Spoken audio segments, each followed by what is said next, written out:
할렐루야, 할렐루야. 오늘도 이 귀한 예배 자리에 나와 우리 주님 앞에 영광 올려드리는 우리 성남 가족들, 이제 11월 마지막 주일입니다. 2024년도 얼마 남지 않았습니다. 여기까지 인도하신 하나님의 은혜가 매일매일의 삶에서도 남은 이 한 달 가운데서도 임마누엘로 우리 주님 함께하여 주시고, 또 2025년도 우리 주님께서 예비해 주신 여호와 일의 손길을 따라서 믿음으로, 감사함으로, 기쁨으로 주님의 거룩한 뜻을 온전히 행할 수 있는 그런 우리 성남 가족 되시기를 주님의 이름으로 축복합니다. 저희는 주일 오전의 시간에 사도행전의 말씀을 함께 나누고 있습니다. 지난 시간에 우리가 사도행전 이 13장 1절에서 3절 말씀을 통해서 안디옥 교회가 어떤 교회인지 함께 나누었습니다. 그러면서 그때 말씀드린 게 뭐였냐면 이 13장이 분기점이 되는 말씀이다 라고 말씀드렸습니다. 왜냐하면 앞에 1장부터 12장까지의 주 무대, 교회에 있어서 가장 중요한 장소는 예루살렘이었습니다. 성령이 임했던 곳도 예루살렘, 교회가 탄생된 곳도 예루살렘, 첫 순교자가 나왔던 곳도 예루살렘. 그런데 이제는 이 예루살렘에서 교회가, 그리고 하나님 복음이 계속해서 이루어지다가 이 13장부터는 이러한 중심축이 되는 교회가 바뀌게 됩니다. 그 교회가 바로 안디옥 교회입니다. 이 안디옥 교회, 그래서 13장부터는 이제 사도 바울이 첫 선교를 나가게 되고, 그러면서 1차, 2차, 3차를 통해서 튀르키예와 그리스 지역에, 그러니까 아시아 지역과 유럽 지역에 복음을 증거하는 그러한 역사들이 앞으로 이 13장부터 28장까지 계속해서 나오게 됩니다. 그래서 이 사도행전 전체 말씀을 보면 50% 이상이 다 선교에 관련된 말씀입니다. 그래서 앞으로 우리는 선교에 관한 말씀들을 많이 나누게 될 것입니다. 1장부터 12장까지 중심 인물이 베드로였거든요. 그런데 이제 이 13장부터 중심 인물은 이제 사도 바울이 됩니다. 그래서 이 13장이 분기점이 되고 터닝 포인트가 되어서 이제 지금까지 나눴던 말씀들하고 약간 결이 다르게 나갈 것 같아요. 하지만 우리가 기억해야 될 게 있습니다. 이 사도행전이 쭉 이어지는데 가장 핵심되는 하나의 말씀이 있다면 그것은 바로 사도행전 1장 8절에 있는 말씀입니다. 오직 성령이 너희에게 임하시면 너희가 권능을 받고, 그리고 나서 예루살렘과 온 유대와 사마리아와 땅끝까지 이르러서 내 증인이 되리라. 그래서 지금까지는 예루살렘에 성령이 임했고 그 주변에 흩어진 사람들을 통해서 온 유대와 사마리아 지역에 복음이 확장되어졌다면, 이제 13장부터는 땅끝까지 어떻게 하나님의 복음이 계속해서 확장되어지는지를 보여주고 있는 것입니다. 그래서 보면은 이 하나님 나라가 세워지고 확장되어지는 그 패턴이 있어요. 그것들을 보면 오늘 우리 교회에 이것들을 함께 적용할 수가 있습니다. 어느 곳이든 하나님의 복음이 들어가는 그곳에 성령의 기름 부으심이 있습니다. 성령의 임재가 있는 것이죠. 예루살렘 교회에도 모여서 기도할 때 성령의 임재했습니다. 임재하면 무슨 역사가 일어나냐면 교회가 탄생이 됩니다. 이 교회가 탄생되면 이 교회를 섬기기 위한 하나님의 일꾼들이 세워지게 됩니다. 그리고 이 하나님의 일꾼들이 그 교회에서만 사역을 하는 것이 아니라 이제는 다른 곳에 가서 하나님의 복음을 증거하면서 하나님의 교회가, 하나님의 나라가 확장되어지는 그러한 패턴들을 볼 수가 있습니다. 이거는 이 사도행전에서 계속해서 반복되어져서 나오는 그러한 역사입니다. 그렇기 때문에 우리가 무엇을 하든지 제일 먼저 시작이 무엇이었습니까? 성령이 임하시고 나서, 그리고 나서 역사가 이루어진다는 것을 우리는 반드시 기억해야 될 것입니다. 오늘 우리가 읽은 본문의 말씀을 보면 이 바나바와 바울이 첫 번째 선교, 그 시작을 하는 그 과정들을 볼 수가 있습니다. 지난주에 우리가 말씀 나눴던 것처럼 안디옥 교회 성도들이 함께 모여서 간절히 기도했어요. 그 지도자들, 얼마 안 되는 이 5명의 지도자들, 이 사람들이 함께 모여서 기도했는데 성령께서 두 사람을 딱 택했습니다. 바로 바나바와 바울이었습니다. 여러분 한번 생각해 보세요. 그 교회의 가장 큰 부흥의 역사를 이루었던 사람 바나바였고, 그리고 또한 말씀을 가르치면서 최초의 그리스도인이라고 하는 그 별명을 들었던 사람들, 그 일 하는데 가장 중요한 역할을 했던 사람 바울. 그런데 이 바나바와 바울 두 사람을 따로 떼내서 이제는 파송해라 라고 그렇게 성령께서 말씀을 하십니다. 참 어떻게 보면 쉽지 않을 수 있지만 안디옥 교회는 금식하며 기도하면서 이 두 사람을 따로 떼서 선교사로 파송을 하는 것입니다. 그래서 여기서 우리가 다시 한번 봐야 될 게 있어요. 아니 어떻게 그 교회의 가장 중요한 사람들을 하나님은 왜 떼셨을까? 그런데 떼서 그냥 버리신 게 아니죠. 하나님의 나라 확장을 위해서 그들을 구분하셨고 성령께서 보내신 것입니다. 그래서 이걸 잘 보면요, 교회가 든든하게 세워지는 것 우리 하나님께서 참 기쁘게 여기시는데, 그거보다도 더 소중하게 여기시는 게 무엇이었냐? 그 교회에서 가장 중요하고 준비된 일꾼 두 사람을 떼서 보냈을 만큼 이 선교가 그만큼 중요했다는 것입니다. 하나님 나라를 세우고 그 하나님 나라를 확장하는 사역, 이것이 우리 예수님이 얼마나 중요하게 여기셨는지를 우리는 이 말씀들을 통해서 볼 수가 있습니다. 그렇게 해서 이 안디옥 교회가 두 사람을 파송하고요, 그래서 이 바나바와 바울이 제일 먼저 선교지를 택해서 간 곳이 어디냐면, 오늘 4절에 있는 말씀 뒤에 보니까 배 타고 구브로에 갔다라고 그렇게 나와 있습니다. 구브로가 어디냐면 요즘으로 하면은 키프로스라는 곳인데, 키프로스 공화국입니다. 여기는요, 현재 이 네이버나 이런 검색을 해보면 136만 명 정도가 살고 있습니다. 그런데 거기에서 기독교인들이 몇 명이냐면 퍼센트로 하면은 한 78% 정도가 됩니다. 그러니까 바울이 오늘 첫 복음을 전한 이후로 2000년이 지나서 이곳에는 지금 엄청나게 많은 사람들, 그 섬에 지금 78% 거의 80% 되는 사람들이 예수 믿는 사람들로 세워지고 있다는 것을 볼 수가 있습니다. 그만큼 놀라운 복음의 영향력이 지금도 이곳에 끼치고 있다는 것을 볼 수가 있죠. 근데 이 구브로, 여기는요 바나바의 고향이에요. 고향이라서 갔을까? 사실 그건 아닙니다. 왜냐하면 거기에는 먼저 성령께서 보내셨고 복음이 반드시 필요한 사람들이 있었기 때문에 그곳에 갔던 것입니다. 근데 그들이 가면서 어떻게 했냐? 5절 한번 보시겠어요? 5절에 보면은 하나님의 말씀을 유대인의 여러 회당에서 전할세 요한을 수행원으로 두었더라, 이렇게 나오는데요. 요한이 누굴까요? 요한이 누구죠? 예수님의 제자 중에 하나 요한일까요? 아닙니다. 이 요한이 누구냐면 마가복음의 저자인 마가입니다. 마가 요한. 그래서 이 마가 요한 바로 바나바의 조카입니다.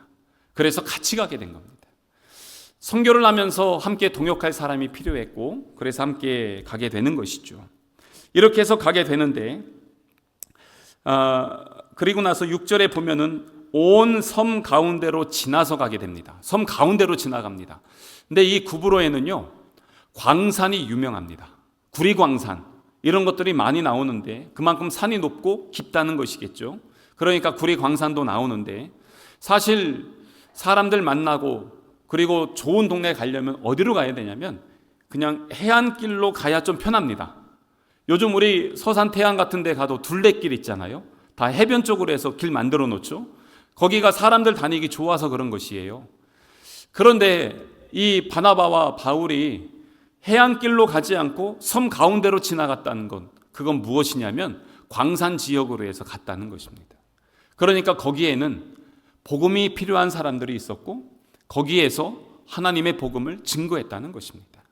그러면서 거기 섬의 수도, 거기가 어디냐면 6절에 보면은 바보에 이르러, 이게 우리나라 말로 좀 약간 그렇죠. 이 바보가 이 동네 수도입니다. 여기에 갔는데 여기에서 이제 복음을 전하다가 6절에 바예수라고 하는 사람이 있습니다. 이 사람이 무당입니다. 마술사인데 무당입니다. 근데 이게 당시에 그 로마의 역사들을 보면은 총독이나 아주 높은 고관에 있는 사람들 주변에는요 항상 이런 무당들이 있었다고 합니다. 점성술사나 무당들, 그 사람들의 조언을 듣고 그리고 많은 일들을 행했다고 합니다. 그러고 나서 망했죠. 그랬는데 여기도 그렇게 있는 것이에요. 자, 그런데 여기에 바울과 바나바가 복음을 전하기 시작하면서 사람들이 회심하는 역사가 일어나고요. 이제는 복음이 흥황하기 시작하니까 가장 두려워했던 사람이 누굴까요? 무당하면서 이 점치고 그렇게 해서 이득을 얻었던 이 바예수라고 하는 사람, 이 8절에 보면 이 사람을 다른 표현을 하는데 이 마술사 엘루마는 같은 사람이에요. 이 사람이 있는데 8절 보니까 뭐라고 하냐면 그들을 대적하여 총독으로 믿지 못하게 힘썼다는 것입니다. 이따가 다시 좀 더 얘기하고요. 아주 얼마나 회방을 했는지 몰라요. 그래서 어떻게 했냐? 이 바울이 가서 그를 책망합니다. 그때 그의 눈이 멀게 됩니다. 그걸 보면서 그 지역의 총독이었던 서기오 바울이 이야 놀란 거죠. 그리고 나서 예수님을 믿게 되는 역사가 일어나게 됩니다. 그리고 나서 2000년이 지나서 지금까지 이 구브로 섬에는 수많은 사람들이 지금도 예수 그리스도의 복음으로 사는 것을 오늘 우리는 볼 수가 있는 것입니다. 그런데 이렇게 선교의 역사가 이루어지는데 왜 이게 이렇게 중요하냐? 왜냐하면 아까 말씀드린 것처럼 이게 예수님 유언이에요. 승천하시기 전에 제자들에게 주셨던 마지막 유언, 그것은 바로 곧 교회의 사명이 되는 것입니다. 우리의 사명이라는 것이죠. 그게 무엇입니까? 하나님 나라를 세우고 하나님 나라를 확장하는 것입니다. 그렇기 때문에 전도와 선교의 사명은 우리 주님께서 우리에게 주신 최후의 사명이기 때문에 우리가 그 일들을 감당해야 된다는 것입니다. 그런데 이제 우리가 한번 고민해 볼 게 있어요. 이 선교를 할 때 어떻게 하면 잘하냐는 것입니다. 우리가 1월 달에 이제 필리핀에 또 가서 선교를 하게 됩니다. 내년에 2번을 가는데요. 필리핀에 선교를 하면서 이번에 저기 뒤에도 앉아 있지만 샬롬한테 제가 이야기를 했어요. 샬롬 같이 가자. 몇 가지 이유가 있습니다. 뭐냐면 샬롬이 우리가 그 선교하는 그 일정 중에 샬롬 고향이 있습니다. 그래서 따글락이라는 지역인데 여기 고향이라서 너 고향 갈 수 있다. 같이 가자. 그렇게 해서 같이 가게 됐습니다. 또 하나는 뭐가 있냐면 이 샬롬이 이 뭐 필리핀어 그리고 영어, 한국어 다 잘 되니까 저희가 가면 엄청 편할 것 같아요. 이거 제 계산입니다. 보통 제가 가서 설교하면 영어로 번역하고 또 현지어로 번역해서 설교하는데 그냥 샬롬 데리고 가면 제가 한국말로 하면 샬롬이 필리핀어로 할 거지? 네, 할 것 같아요. 그렇게 하면서 다 한단 말이죠. 아, 그럼 얼마나 편합니까? 이렇게 여러 가지를 볼 때 이게 참 괜찮은 선택 같아요. 그래서 같이 갑니다. 그런데 여러분, 선교가 이렇게 어떻게 보면은 우리의 계산이나 아니면은 우리의 경험, 우리의 방법, 아니면 우리의 지식, 지혜 이런 걸로 잘 될까요? 제가 지금까지 예전에는 그 학생들, 청소년, 청년들 수련회를 전국 단위 그리고 개교회 단위로 해서 한 200여 번 정도 진행을 한 것 같아요. 근데 그 정도 진행을 했을 때에 똑같은 수련회는 한 번도 없었습니다. 선교도 마찬가지입니다. 똑같은 나라를 요즘 계속 반복해서 가고 있지만 똑같은 선교는 한 번도 없었습니다. 저는 늘 갈 때마다 그럽니다. 이번이 제일 쉽습니다. 그런데 진짜 쉽게 가는데 저는 쉬운데 때로는 어떤 사람에게는 그게 힘들 수도 있고 어떤 사람들에게는 참 거기에서 은혜를 많이 받기도 합니다. 각자 다른 것이죠. 항상 달라요. 새롭다는 것이죠. 그런데 무엇이 제일 중요하냐면요. 선교는 선교의 주체가 누구인지를 반드시 기억해야 됩니다. 오늘도 여기 있는 말씀들을 보면 2절이나 4절에 있는 말씀 보세요. 특별히 4절 보세요. 두 사람이 누구의 보내심을 받았어요? 성령의 보내심을 받습니다. 그러니까 선교의 주체는 누구냐면 성령님이십니다. 그래서 어떤 분들은 성령을 선교의 영이다, 그리고 사도행전을 성령행전이다, 뭐 이렇게 말씀하시는 분들도 있습니다. 그만큼 이 뒤에 사도행전의 50% 이상은 선교와 관련된 이야기이기 때문에 그렇게 이야기를 하는 것입니다. 그래서 여기에서 보면 기억해야 될 것, 우리의 경험도 중요해요. 지식도 중요해요. 그래서 이것저것 다 해서 잘 준비하면 좋겠죠. 그런데 거기에 성령님이 함께하지 않으세요, 선교가 될까요? 안 됩니다. 절대로 안 됩니다. 제일 먼저 중요한 것은 이 하나님의 선교는 성령님께서 이끄시고 성령님께서 영광 받으셔야 되는 것입니다.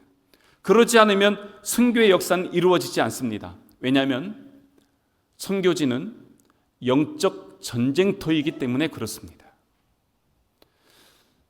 제가 우리 교회 부임해서 제일 먼저 선교지를 선택한 필리핀, 여길 왜 했냐면 여기는 제가 경험했던 다른 모든 나라들에 비해서 영적으로 가장 편안하고 안전하기 때문에 시작한 겁니다. 약간 거칠고 힘든 선교지들도 많이 있습니다. 오늘 우리 오후에 오실 우리 아프리카의 박성식 선교사님도, 여러분 아프리카 어떤지 아세요? 저도 몰라요. 저도 거기에 파송은 많이 보냈지만 가보진 않았어요. 그런데 다녀온 우리 동역자들, 친구들 제 주변에 많이 있으니까 쉽지 않다는 것입니다. 선교지는요, 영적 전쟁터입니다. 그런데 우리의 경험으로, 지식으로, 아니면 우리가 노력하고 우리가 많이 배워서 영적 전쟁에서 이기고 승리할 수 있을까요? 절대 안 됩니다. 제가 수많은 경험 엄청나게 많이 한 건 아니지만 어느 정도 해본 경험에 의하면 성령님이 함께 하시고 성령님이 이끌어 주시면 그 선교는 승리하는 선교가 되지만, 내가 무엇인가 해보고 이렇게 하면 잘 되겠지, 이렇게 하면 되겠지, 그렇게 해서 됐던 선교는요 다 망했습니다. 그렇기 때문에 이 선교는 성령께서 개입하시고 성령께서 진행하시고 성령께서 영광을 받으셔야 됩니다. 그것이 가장 중요합니다. 근데 이거는 다른 말로 하면은 우리 교회도 마찬가지고 우리 삶도 똑같다는 거예요. 선교지 저 멀리선 성령이 필요한데 여기서는 성령 필요하지 않습니까? 그거 아니에요. 오늘도 이 자리에서도 우리 안에 거하시고 우리 예배를 받으시고 영광 받으실 분이 누구십니까? 성령 하나님이십니다. 성령이 보내시고 모든 걸 잘하는 것. 그래서 우리는요 항상 성령의 충만함과 성령의 임재 안에서 믿음의 생활을 해야 되는 것입니다. 이건 정말 중요한 것입니다. 그렇게 해서 이 선교가 되는데, 선교를 할 때 또 하나 중요한 게 있습니다. 그게 뭐냐면 함께 동역해야 됩니다. 나 혼자 잘할 수 있다? 절대 그렇지 않습니다. 오늘도 말씀에 보면은 그 안디옥 교회에 기왕이면 저는 이렇게 생각할 것 같아요. 바울이나 바나바 둘 중에 하나 남겨놓고 한 사람만 보내도 되지 않겠습니까? 그 정도만 해도 충분히 능력 될 것 같은데 왜 굳이 바나바와 바울 그리고 거기에 마가까지 동행하게 하셨냐는 거예요. 반드시 이 사람들이 필요했기 때문에 그런 것입니다. 제가 예전에 우리 청년들 사역할 때 같이 사역지에 갔어요. 예전에 했던 얘기인데 한번 들으신 분들을 양해해 주세요. 거기에 가서 선교를 하는데 한 3박 4일 동안 있으면서는 참 쉽지 않았습니다. 왜냐하면 24시간 3박 4일 꼬박 1분도 빼놓지 않고요 24시간을 기도했습니다. 돌아가면서. 왜냐하면 그러지 않으면 우리가 죽을 것 같았어요. 가면서도 죽음의 위험을 2번 당했고, 현장에 가서도 여러 가지 위협을 당했고, 심지어는 동네 사람들이 다 나와서 우리에게 엄청난 폭력과 위협을 가하고 있었기 때문에 우리는 1분도 쉬지 않고 기도할 수밖에 없었습니다. 근데 이제 첫날 분위기는 좋았어요. 동네 갔는데 외국인들 왔다고, 인도 국경선이기 때문에 우리 같은 사람들 한 번도 안 갔었거든요. 외국 사람들 왔다고 사람들 잘 맞이해 줍니다. 그리고 전도하고 나서 이제 차를 타고 각자 돌아왔어요. 걸어오기도 하고 차를 타고 왔는데 이상하게 차 타고 온 5명의 자매들이 있었는데요. 각자 그냥 혼자 그런 거예요. 막 머리가 너무 어지럽고 아파요. 그리고 속이 메스껍고 입에서 자꾸 거품이 나요. 그래서 이게 왜 그러나 자기 혼자 그러다가 나 지금 머리가 너무 아픈데 입에서 거품 나. 그래서 옆에 있는 자매가 나도 그러는데 쟤도 그래 하면서 보니까 5명이 똑같이 그러고 있는 것이에요. 아니 이게 무슨 상황이지? 근데 선교지 가서 저희가 꼭 얘기하는 게 뭐냐면 작고 사소한 거라도 꼭 목회자인 나에게 이 얘기를 해줘라. 그래서 이 친구들이 저에게 얘기해 줬어요. 목사님 저희가요 지금 5명이 똑같은 증상인데 너무 힘들어요. 그러냐? 근데 사실 저도 이런 경험이 처음이라서 속으로는 두려웠지만 또 목사가 그렇다고 두렵다고 할 수 있겠습니까? 그래 와서 우리 같이 기도하자. 그러고서 이제 같이 손잡고 기도를 합니다. 사실 그냥 처음에 기도할 때는 그냥 2, 3분 기도하면 그리고 나서 다음 프로그램이 있으니까 빨리 넘어가면 되겠지? 이러고선 손을 잡았어요. 기도를 하는데 손이 놓아지질 않는 것입니다. 이 중압감에 어찌할 바를 모르겠는 거예요. 그래서 제 마음에 엄청난 큰 두려움과 어둠이 확 들어오는 거 있잖아요. 어떻게 이걸 제가 주체를 못하는 거예요. 그래서 손을 붙잡고 기도하다 보니까 10분, 20분, 30분이 막 돼가고 있어요. 그런데도 이 손을 놓질 못하겠는 거예요. 그래서 계속 너무 마음이 무겁고 힘들고 몸도 깔아앉고 그래서 이거 어떻게 계속 기도하고 있는데 이제는 다른 우리 그 부교육자가 전도사님이 저에게 와서 목사님 여기 기도 좀 멈춰주셔야 다른 걸 진행할 수가 있습니다. 그래서 그러냐? 그러면 멈추자. 마무리 기도하고 그리고 나서 일어났어요. 보니까 그 5명 그 증상이 다 없어졌어요. 근데 그게 어디로 왔냐면 저한테 왔어요. 제가 너무 힘든 거예요. 저녁에 예배도 하고 뭣도 하고 이것저것 다 하는데 감당이 안 되는 겁니다. 제가 너무너무 힘들었어요. 근데 나중에 이것도 한순간에 하나님이 확 풀어주셔서 회복하게 했지만 한번 보세요. 만약에 선교에 5명이 갔는데 5명이 똑같이 차를 탔고 그게 뭐냐면요 악신이 들어간 거였어요. 그랬는데 똑같이 들어갔는데 자기들끼리 어찌할 바 모르고 그냥 거기서 무너졌다면 어떻게 되겠습니까? 선교 망하게 되는 것이죠. 그런데 어떻게 됐어요? 그나마 함께 옆에서 동역하고 기도해 주는 사람들이 있었습니다. 그렇기 때문에 동역하는 거예요. 교회도 마찬가지입니다. 목사 혼자 교회를 세워나갑니까? 그런 교회는 존재하지 않습니다. 저와 여러분들이 함께 동역하여서 하나님의 몸된 교회를 세워나가는 것입니다. 그래서 우리는 오늘 헌신자원서를 주부에 넣었어요. 그리고 2025년에 하나님의 부르심을 따라서 감동 주시는 대로 헌신하고 싶은 곳에 자원해서 헌신하십시오. 그리고 같이 동역합시다 라고 하는 것입니다. 그래서 우리에게 주신 직분과 우리에게 맡겨주신 사명을 우리는 주님의 몸된 교회를 위해서 하나님 나라를 위해서 우리가 함께 쓰임받는 것입니다. 창세기 1장에 보면 우리 하나님께서 천지를 창조하실 때도 성부, 성자, 성령 하나님이 함께 동역하셨어요. 그래서 우리가 우리의 형상을 따라서 라고 말씀하십니다. 우리가 바로 그런 존재들인 것입니다. 근데 나중에 보면은 바울과 바나바가 둘이 헤어지거든요. 혼자네 이제? 아니에요. 어떻게 됐냐면 바나바에게는 마가가 그리고 또 다른 동역자들이 바울에게는 디모데와 실라 그리고 그 이후에 다른 동역자들이 함께 또 팀을 꾸리게 됩니다. 때로는 헤어진 것 같지만 혼자가 아니라 하나님은 반드시 함께 동역할 사람들을 붙여서 그 일들을 감당해 나갔던 것입니다. 그래서 이 하나님의 역사가 이루어지게 되어지는 것이죠. 그래서 우리는 함께 동역해야 됩니다. 동역해서 간다고 해서, 그리고 하나님이 보내신다고 해서 우리가 기억해야 될 게 또 하나 있어요. 뭐냐면 이렇게 믿음 생활할 때 착각하시는 분들 계시는데, 내가 기도했어요, 하나님이 응답 주셨어요, 그러니까 그곳에 갔어요, 그러면 모든 일이 잘 될 것이다 라고 생각하시는 분들이 있는데요, 아닙니다. 하나님께 기도하고 응답받고 갔다고 해서 모든 일이 내 생각대로 잘 되지 않습니다. 확실합니다. 반대하는 사람들이 있고 핍박하는 사람들이 있고, 때론 우리를 정말로 고통스럽게 하는 상황과 환경들이 있습니다. 왜 그럴까요? 그곳에는 그동안 오랫동안 그 지역에 어둠의 영을 묻고 있는 악한 존재들이 있기 때문에 그렇습니다. 오늘도 여기 보세요. 6절 보세요. 그 중간에 보면은 바예수라 하는 유대인 거짓 선지자인 마술사가 있습니다. 8절에 보면 이 사람이 어떻게 합니까?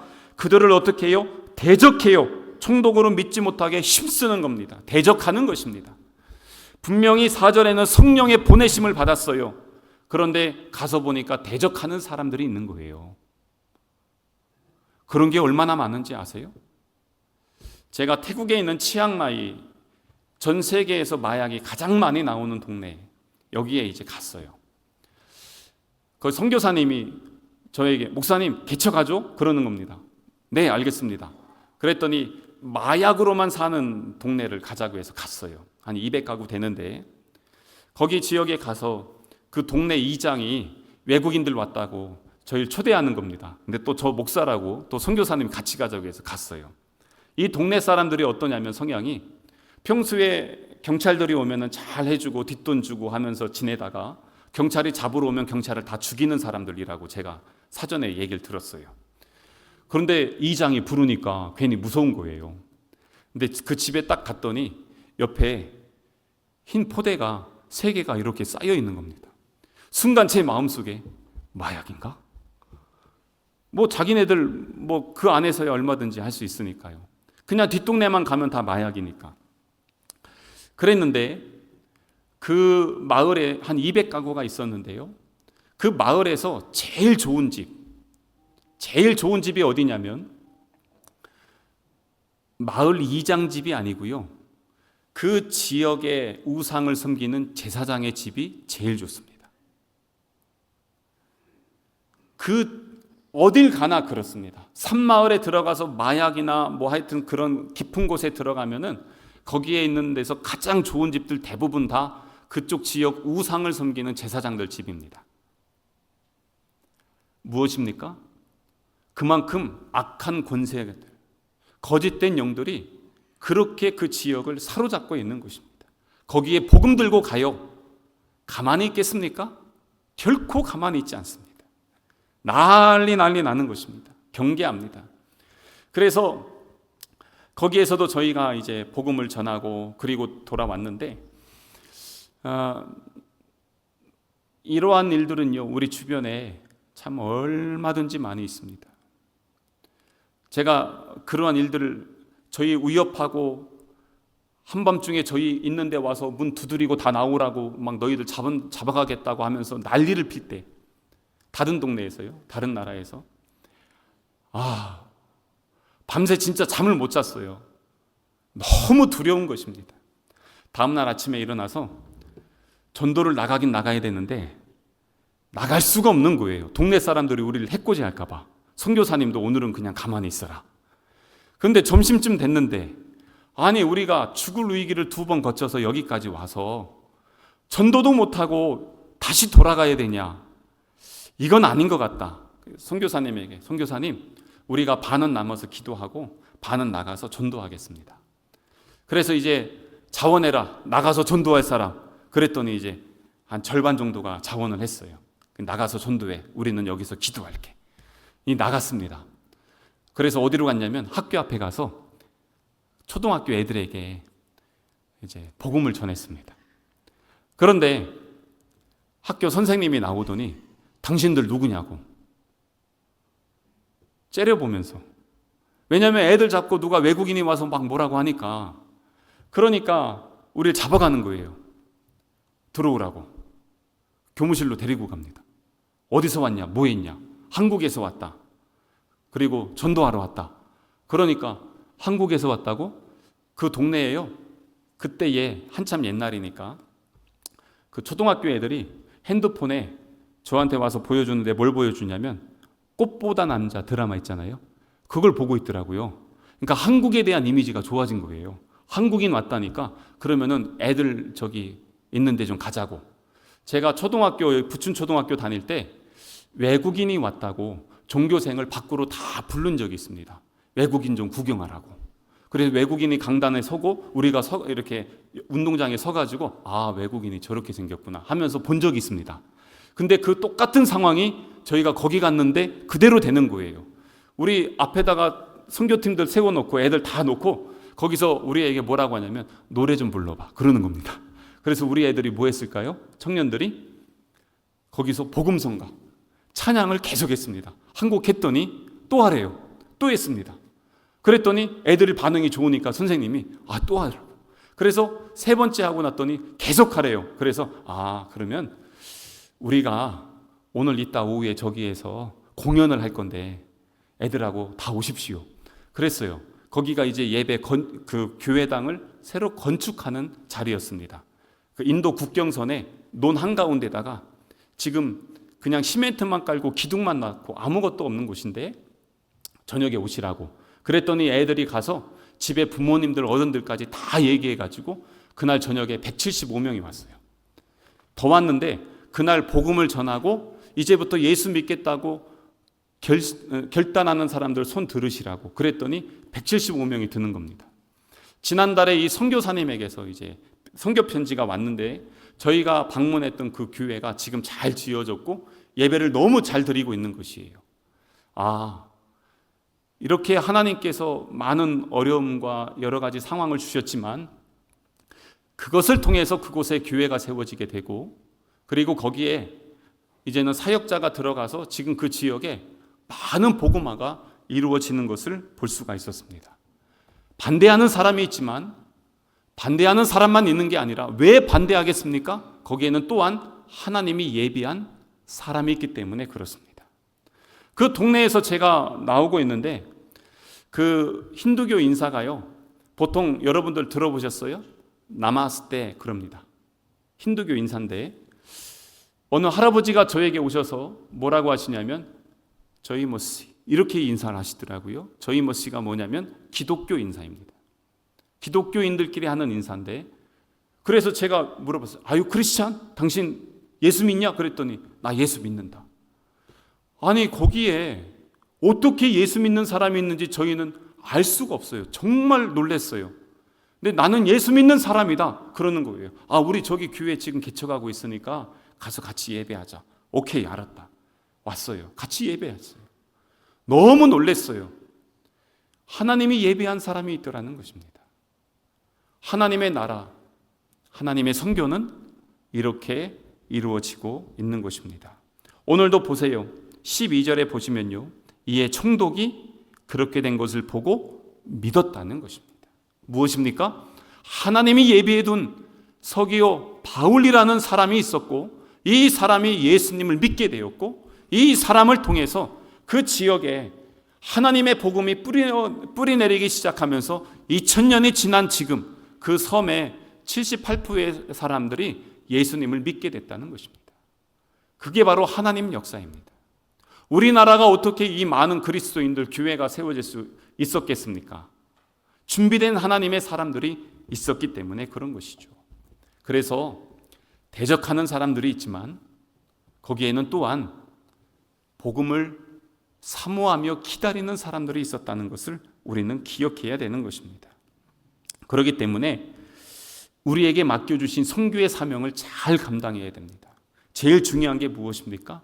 성령의 충만함을 날마다 입으셔야 됩니다. 그래서 선교는요, 저 멀리 해외에만 선교지가 있는 게 아닙니다. 오늘 내 삶, 우리의 가정이 선교지입니다. 내 일터가 선교지입니다. 그래서 내 삶이 선교자의 삶을 살아야 되는 것, 그게 바로 하나님께서 어두운 세상 가운데서 빛으로 우리를 부르신 하나님의 목적인 것입니다. 그리고 이제는 주님의 생명의 빛을 담아서 우리를 어두운 세상으로 다시 보내어 주셨습니다. 그렇기 때문에 우리는 우리의 삶의 자리에서 선교자의 삶을 살아가야 되는 것입니다. 우리는 한 사람 한 사람이 그런 믿음의 공동체인 것입니다. 그리고 또한 기도해 주셔야 됩니다. 제가 선교지 가서 사고가 나서 죽었다라고 하고선 나는 죽었다 완전 그렇게 생각하고 있는데 하나님이 기적같이 살려주셨어요. 기적같이 살아나서 교통사고 났거든요. 살아나서 창문으로 나와가지고 제일 먼저 했던 게 뭐냐면 생각났던 게 한국에 있는 우리 교회 성도들이 나를 위해 기도해 줬구나. 그래서 하나님이 도우셔서 내가 살아날 수 있었구나. 저는 그때 이미 죽었다고 생각했어요. 이미 끝났어요. 근데 진짜 살려주셨어요. 그래서 살았어요. 그런데 거기에는 기도가 있었어요. 지금 수많은 나라에서 엄청난 많은 선교사님들이 선교 사명을 감당하는데 우리가 그래서 기도해 줘야 됩니다. 5대양 6대주에 하나님 나라가 세워지고 확장되어지는 일들을 위해서 우리는 날마다 기도해야 되고요. 후원도 해야 됩니다. 우리 교회가 우리 성도들이 함께 선교의 마음을 모아서 이렇게 계속해서 하기 때문에 요즘 제가 다른 데 불려다니잖아요. 성남교회는 선교 어떻게 하냐고 와서 얘기 좀 해달라고. 그래서 다니면서 이야기를 하고 그러다 보니까 동역하며 함께하는 교회들이 점점 많아지고 있습니다. 그래서 너무너무 감사합니다. 그런데 이제 다시 한번 강조하며 마무리해야 될 건 뭐냐면 내가 하나님의 부름받은 선교자라는 것을 잊지 않으면 하나님은 예루살렘 교회의 촛대를 안디옥으로 옮긴 것처럼 우리에게도 옮겨갈 수 있다는 것을 기억해야 됩니다. 오늘도 우리의 삶의 자리에서 아까 우리 찬양 올려드렸던 것처럼 하나님이 바라보시는 곳, 그곳을 함께 바라보고 하나님의 마음이 있는 곳에 우리의 마음이 있고 하나님의 목적과 계획이 있는 곳에 우리의 손과 발이 있어서 하나님이 부르신 자리에서 하나님의 거룩한 사명을 온전히 감당해 나갈 수 있는, 그래서 우리의 가정이, 우리의 일터가 편하고 우리의 교회가 선교 공동체로 함께 이루어져 나가는 우리 성남교회, 우리 성남가족 되시기를 주님의 이름으로 축복합니다.